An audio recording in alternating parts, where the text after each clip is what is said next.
Mr. Anthony had spent 3 decades in the presence of the dead. He had worked through storms, midnight calls, tragic accidents, and quiet deaths that came peacefully in sleep. He had prepared the bodies of children, grandparents, soldiers, teachers, and strangers whose names no one remembered anymore. In all those years, one thing had remained constant. The dead never spoke. But now, standing in the cold preparation room beneath the humming fluorescent lights, Mr. Anthony was staring at something that his mind refused to understand.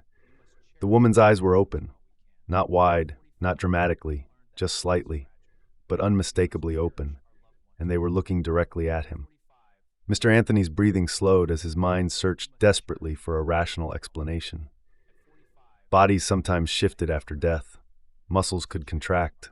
Air trapped in the lungs could escape. But eyes opening like this, slowly, intentionally, that was something else entirely. His voice came out quieter than he intended. "You're not alive," he said gently. It was not a question, it was a fact. The room remained silent. The woman's eyes stared upward, unfocused, glassy with the dull sheen of death. Mr. Anthony stepped closer, slowly, carefully. He leaned over the table and studied her pupils. There was no movement in them, no life, no awareness. Just the empty stillness he had seen thousands of times before. He exhaled softly. "Reflex," he murmured to himself. A simple reflex, nothing more. With practiced hands, he reached forward and closed her eyelids again. They stayed shut. Mr. Anthony nodded slightly, reassuring himself. Then he turned back toward the sink, and that was when he heard it again. "Anthony." The whisper was clearer now. A woman's voice, soft, weak, and very close. Mr. Anthony spun around. The preparation room was empty. The body remained motionless on the table, but the air in the room felt different, colder. He felt it immediately. The temperature had dropped. A slow chill crept across his skin, rising from the floor like invisible mist. Funeral homes were always cool to slow decomposition, but this was something else. This cold felt unnatural, heavy, like the room itself was holding its breath. Mr. Anthony forced himself to stay calm. Fear was dangerous in a profession like his. If you allowed your imagination to run wild around the dead, you would never last long. He walked back to the table. The woman's body remained exactly where he had left it. Her hands rested calmly across her abdomen. The silver ring glimmered under the bright lights. Mr. Anthony leaned closer. "What is your name?" he asked softly. Of course, he did not expect an answer, but speaking helped him steady his nerves. For a long moment, nothing happened. Then something moved in the corner of his eye. Mr. Anthony turned his head sharply toward the far side of the room. There was nothing there, just the cabinets, the tool tray, the empty chair beside the wall. But the feeling of being watched had become undeniable. Every instinct in his body told him that he was no longer alone. The room's silence deepened.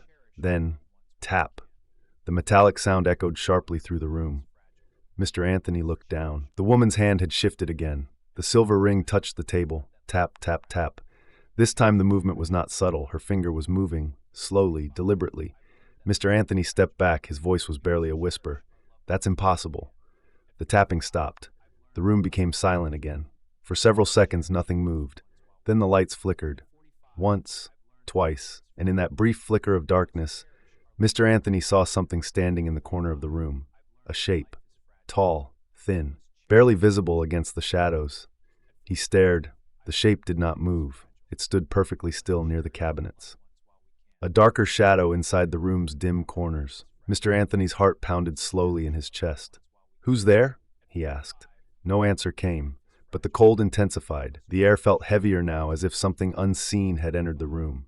Mr. Anthony took a cautious step toward the corner. "Ramirez?" he called. But even as he said the name, he knew the deputy had already left. He was alone, completely alone. Another step. The shadow remained motionless. Then the voice returned, but this time it did not come from the table. It came from behind him. "Please." Mr. Anthony spun around. The woman on the table had not moved, but her lips were slightly parted now, and a faint mist escaped her mouth with each breath. Except she wasn't breathing. Dead bodies do not breathe. Mr. Anthony felt the first true wave of fear crawl up his spine. He approached the table again. "Can you hear me?" he asked quietly. The woman's eyes remained closed, but her lips moved again, barely, just enough for a whisper to escape. "Help me." Mr. Anthony's hands trembled. His mind raced through every medical possibility: residual air, muscle contraction, neurological discharge, but none of those explanations matched what he was witnessing. Bodies did not speak, and yet the voice had come directly from her. Mr. Anthony saw his own breath in the air, and slowly, very slowly, he felt another presence behind him, not imagined, not uncertain, real, standing just inches away. He turned his head and saw her, not the woman on the table, another woman, standing beside it. Her figure was pale and translucent, as though she were made of faint light and shadow. Her hair hung wet around her face. Her clothes clung to her body as if soaked in water. Her eyes were wide with fear. She looked exactly like the body lying on the table. Mr. Anthony staggered backward. The apparition stared at him with desperate intensity. "Please," she whispered again. Her voice sounded distant, like it was traveling through deep water. Mr. Anthony could barely speak. "You're dead," she finished softly. The word echoed faintly in the cold room. For several seconds, neither of them moved. The ghost's gaze slowly shifted toward the body on the table. "That's me," she said quietly. Mr. Anthony followed her eyes, then looked back at her. His mind struggled to process what he was seeing. In 32 years as a mortician, he had never believed in ghosts. But now one stood in front of him, shivering, afraid, and very real.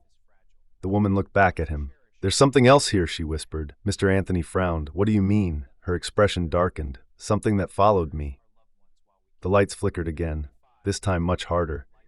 The bulbs dimmed until the room was nearly dark, and from the far corner, the tall shadow began to move, slowly, unnaturally, like smoke gathering into a human shape. The ghost woman stepped closer to Mr. Anthony. Her voice trembled. "It won't let me leave." The shadow stretched along the wall like a living stain, growing taller, thicker, watching them, and then a second voice spoke from the darkness, low, deep, and inhuman. "You should not have brought her here." Mr. Anthony's blood turned cold because the voice did not sound like it belonged to a ghost. It sounded like something far worse, and it was coming closer. The shadow in the corner moved, not like a person, not like anything that belonged in the world of the living. It stretched along the wall like smoke, trying to remember the shape of a body. Mr. Anthony stood frozen beside the preparation table, every instinct telling him to run, yet his legs refusing to move. Beside him, the ghost of the woman trembled. Her form flickered faintly in the cold air, like a reflection disturbed by rippling water. "It's here," she whispered. Mr. Anthony forced himself to speak. "What is it?" Her eyes stayed locked on the growing darkness. "I don't know." The shadow shifted again. For a moment, the fluorescent lights dimmed so low that the room nearly disappeared into darkness. Then the lights buzzed back to life. The shadow was gone. The corner of the room was empty again. Mr. Anthony blinked several times, unsure whether he had actually seen it. The ghost slowly relaxed, though her expression remained filled with fear. "It always disappears like that," she said quietly. Mr. Anthony looked at her carefully. "You've seen it before," she nodded. "Since the river." The word hung in the air. River. Mr. Anthony remembered what Officer Ramirez had told him earlier that night. She had been found near the old river bridge. He stepped closer to the apparition, trying to steady his breathing. "What happened to you?" The woman looked toward the preparation table again. Her own body lay there peacefully, untouched, except for the work Mr. Anthony had begun. It was a strange and deeply unsettling sight. Few people ever imagined seeing their own body from outside themselves, but she looked at it with quiet sadness. "I didn't drown," she said softly. Mr. Anthony frowned. "That's what the police think. They're wrong." The room felt colder again. The ghost wrapped her arms around herself, as if trying to feel warmth that no longer existed. "I was running," she said. "Running from what?" Her eyes drifted toward the ceiling lights, as if searching for memories trapped somewhere above them. The bridge. Mr. Anthony waited patiently. In his profession, patience mattered. People sometimes needed time to tell their stories, even the dead. The woman's voice grew distant as she spoke. "It was raining that night too," she said. The river was loud, louder than usual. Images seemed to move through her mind. Mr. Anthony could see it in the way her expression changed. "I had been driving for hours," she continued. "I remember the road was empty, no cars, just the sound of rain and the headlights cutting through the darkness. Her form flickered slightly. I shouldn't have stopped there. Mr. Anthony listened carefully. Why did you? She hesitated, then answered quietly. Because I saw someone standing on the bridge. Mr. Anthony felt a small chill run down his spine. Someone? A man, she said. He was standing in the middle of the road. Her voice grew more unsettled. He wasn't moving. Mr. Anthony imagined the old river bridge. It was a narrow concrete structure built nearly 70 years earlier. Many people in town avoided driving across it late at night because of how isolated it was. What did you do? He asked. I slowed down, she said. I thought maybe he needed help. The ghost looked down at her translucent hands. I remember rolling down the window. Her voice lowered. I asked him if he was okay. Mr. Anthony waited. The silence stretched for several seconds. Then she whispered. He didn't answer. Mr. Anthony felt tension building in the room. What did he do? The woman looked at him slowly. He looked at me. Mr. Anthony noticed something change in her expression. Fear. Pure, lingering fear. His face, she said quietly, was wrong. Anthony said nothing. What do you mean? Her voice trembled. I couldn't see his eyes. Why not? They were too dark. The lights flickered again, just briefly. The ghost continued. At first I thought he was just standing in shadow, but then he stepped closer. Her form flickered more violently now, and I realized the darkness wasn't shadow. What was it? It was his face. Mr. Anthony felt his stomach tighten. The entire thing was black, she said. No features, no expression, just darkness. She paused, and he smiled. The room went silent. Mr. Anthony had prepared bodies from accidents, crimes, and disasters. He had seen fear frozen on the faces of the dead before, but the fear in her voice now felt different. What happened next? He asked. The ghost closed her eyes. He stepped toward my car. I panicked. I tried to drive away, but the engine stalled. Her breathing, though not truly breathing, became uneven. I looked back at him. He was standing right beside the window. Mr. Anthony felt the cold air tighten around him. And then, her voice nearly disappeared. He reached inside. The fluorescent lights flickered violently. Mr. Anthony looked toward the corner again. The shadow was there once more, darker, closer. Watching, the ghost continued speaking. I don't remember exactly what happened after that. I remember falling. I remember the sound of water. Her voice cracked softly. And then, nothing. Mr. Anthony slowly turned toward the preparation table. Her body had been found near the rocks beneath the bridge. The police believed she had slipped into the river.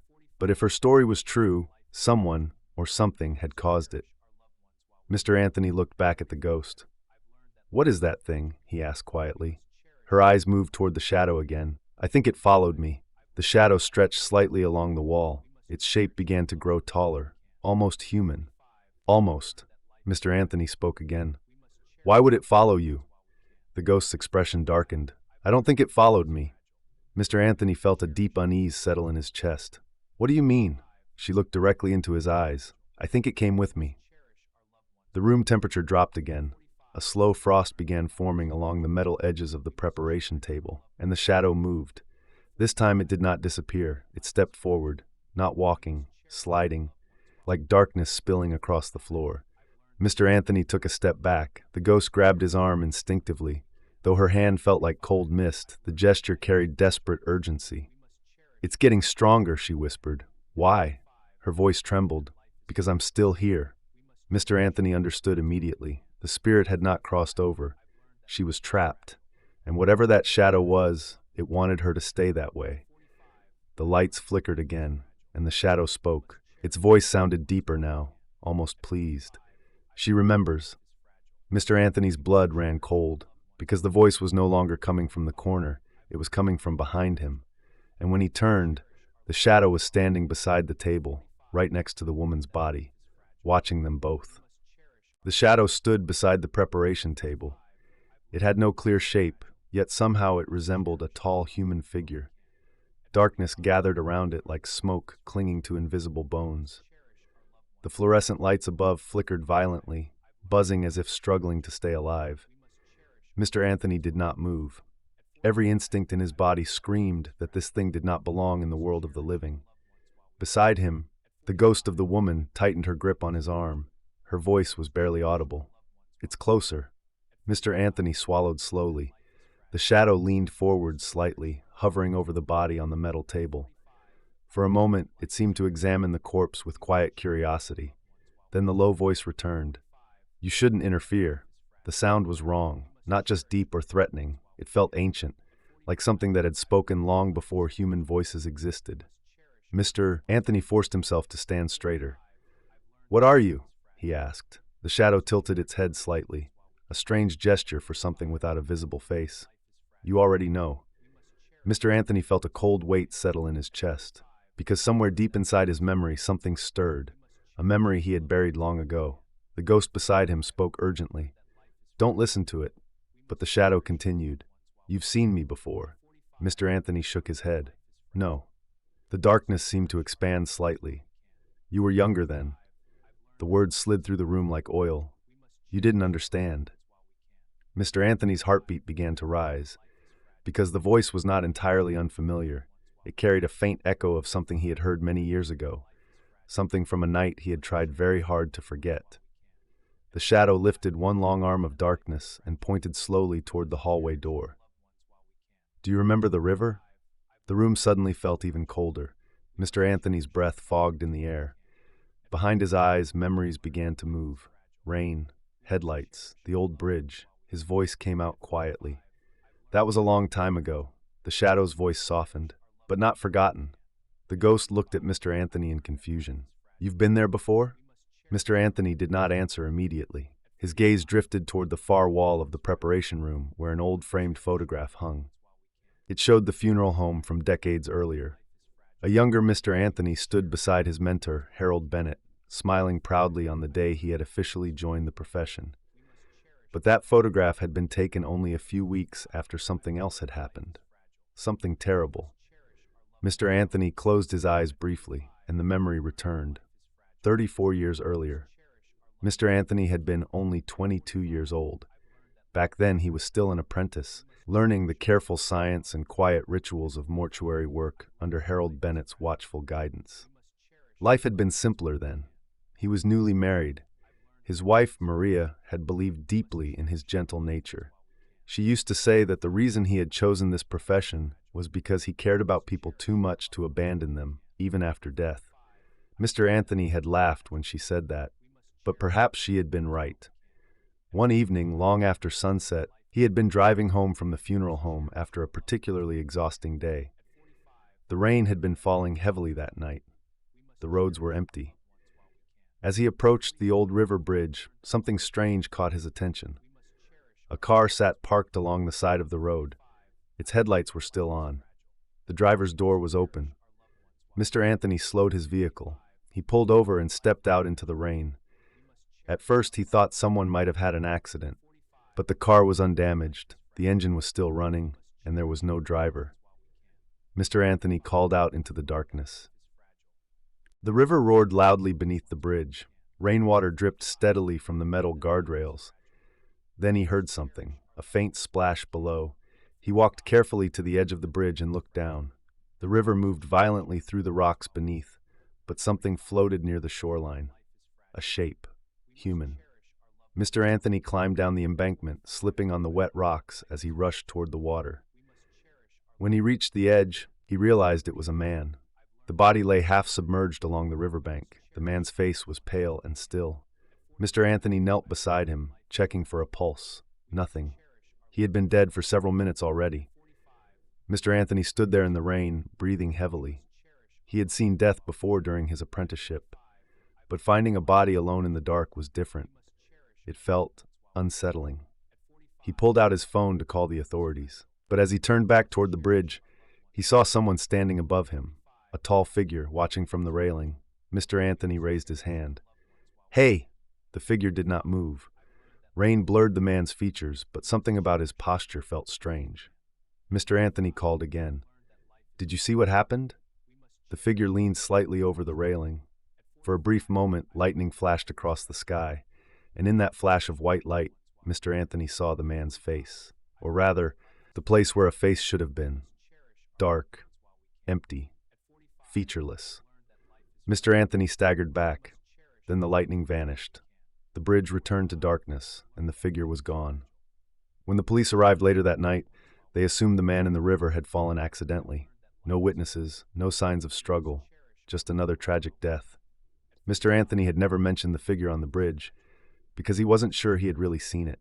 For years, he convinced himself it had been an illusion, a trick of rain and lightning, a young man's imagination, until tonight. The memory faded. Mr. Anthony opened his eyes. The preparation room returned. The shadow stood beside the table, waiting. "You remember now," it said. Mr. Anthony's voice was quiet. "Yes." The ghost beside him stared in disbelief. "You saw it before?" Mr. Anthony nodded slowly. "Many years ago." The shadow drifted slightly closer. "That night, you should have left." Anthony frowned. "What do you mean?" The darkness expanded across the floor.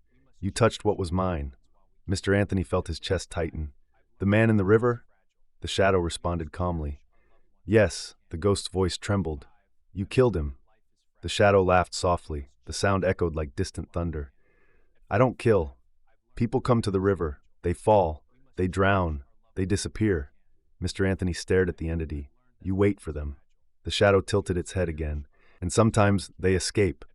The darkness shifted toward the ghost woman. Its presence felt heavier now, more solid. But not this time.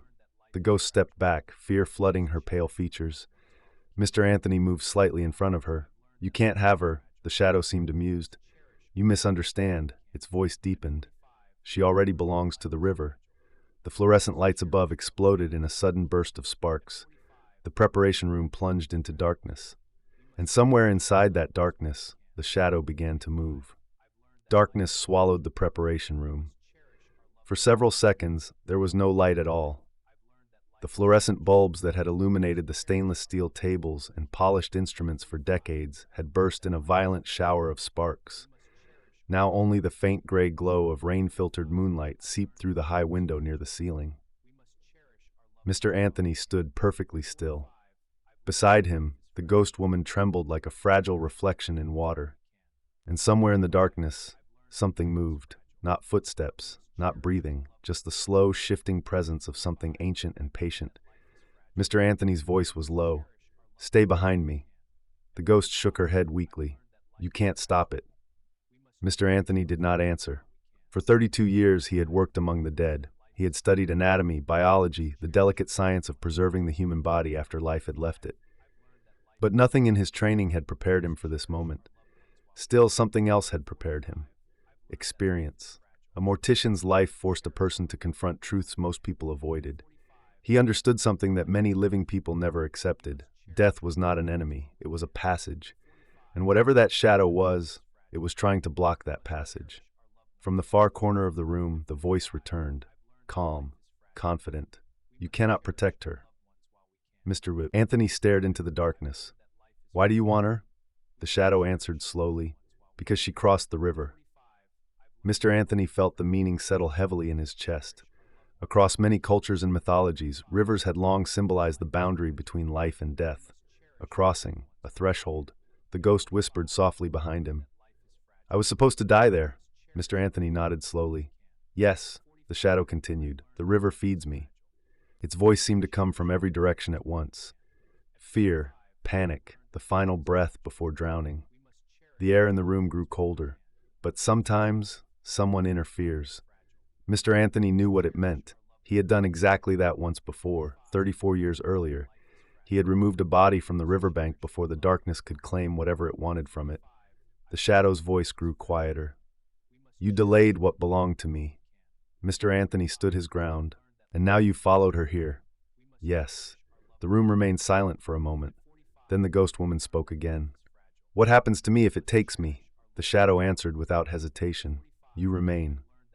Her voice trembled. "As what?" The darkness shifted slightly. "Like the others." Mr. Anthony's eyes narrowed. "Others?" The shadow stretched along the wall like spreading ink. "Those who wander the riverbanks. Those who whisper in the fog. Those who never leave." Mr. Anthony felt a sudden understanding. For decades, people in town had shared strange stories about the river bridge. Late-night drivers hearing voices. Fishermen seeing pale figures near the rocks. Shapes moving in the fog at dawn. The town had always dismissed those stories as superstition. But now the truth stood in front of him. Those were not myths. They were the lost, the trapped, the souls that never crossed the river. Mr. Anthony's voice hardened. No. The shadow paused. You think you can change what has already happened? Mr. Anthony slowly reached into the pocket of his coat. He pulled out something small. Metal, the silver ring. He had removed it earlier from the woman's finger when preparing the body. The ghost stared at it. That's mine, Mr. Anthony nodded. In life, objects carry meaning, he said quietly. Memory. Identity. He held the ring toward her. When someone dies suddenly, sometimes their spirit remains attached to unfinished things. The ghost looked at him with fragile hope. You're saying I can leave? Mr. Anthony answered carefully. I think you can. The shadow suddenly moved. Faster now, its darkness stretched across the floor toward them like reaching fingers. You will not interfere again. Mr. Anthony's voice rose. Yes, I will. He placed the ring gently into the ghost's trembling hand. Remember who you are. Her form flickered violently as the ring touched her. For a moment the room filled with soft white light. Memories seemed to rush through the air. Laughter, sunlight, warm afternoons. A voice calling her name. The ghost gasped. My name. Her eyes widened. I remember. Mr. Anthony smiled faintly. Say it. The shadow rushed forward. The temperature plunged. Frost spread across the metal tables. Emily, the ghost said suddenly. My name is Emily. The white light around her grew brighter. The shadow recoiled. No. Mr. Anthony stepped forward. She remembers who she is. The darkness trembled. You cannot take what belongs to the river. Mr. Anthony shook his head. You never owned her. The shadow screamed. The sound shook the walls like distant thunder. The room filled with swirling darkness as the entity lunged forward. But Emily was already changing. Her ghostly form was no longer flickering with fear. It glowed softly, peacefully. The ring shone in her hand like a tiny star. She looked at Mr. Anthony with tears in her eyes. Thank you. The shadow surged toward her one final time, but the light surrounding Emily expanded. Warm, gentle, powerful. The darkness struck it and shattered, like smoke blown apart by wind. The shadow recoiled violently across the room, its voice twisted with rage. You cannot stop the river. Mr. Anthony stood calmly. No, he said, but I can help people cross it. Emily's form began to rise slowly above the preparation table. Her expression was peaceful now. The fear had vanished. The cold in the room faded. Before disappearing, she looked at Mr. Anthony one last time. You helped me find my way. Mr. Anthony nodded quietly. Safe journey. The white light lifted her gently upward, and then she was gone. The room fell silent again. The darkness in the corner shrank. The shadow lingered for a moment longer, watching, waiting. Then it spoke one last time. You will see me again. Mr. Anthony did not look away. Maybe. The shadow dissolved into nothingness. The fluorescent lights flickered back to life. The preparation room returned to normal. The body on the table lay peacefully once more. The silver ring was gone. Morning sunlight slowly began to creep through the window. Mr. Anthony removed his gloves and washed his hands quietly. Another long night had passed. Another soul had crossed. Later that morning, Officer Ramirez returned. Everything all right here? He asked. Anthony nodded calmly. Yes, Ramirez glanced at the body. You finished preparing her? Mr. Anthony looked at the peaceful expression on the woman's face. Yes. He covered the body gently with the sheet. For the first time, he said quietly, she's finally at rest. Outside, the river flowed steadily beneath the old bridge, calm, silent, as if nothing had ever happened. But Mr. Anthony knew better, because sometimes the dead needed help finding their way home.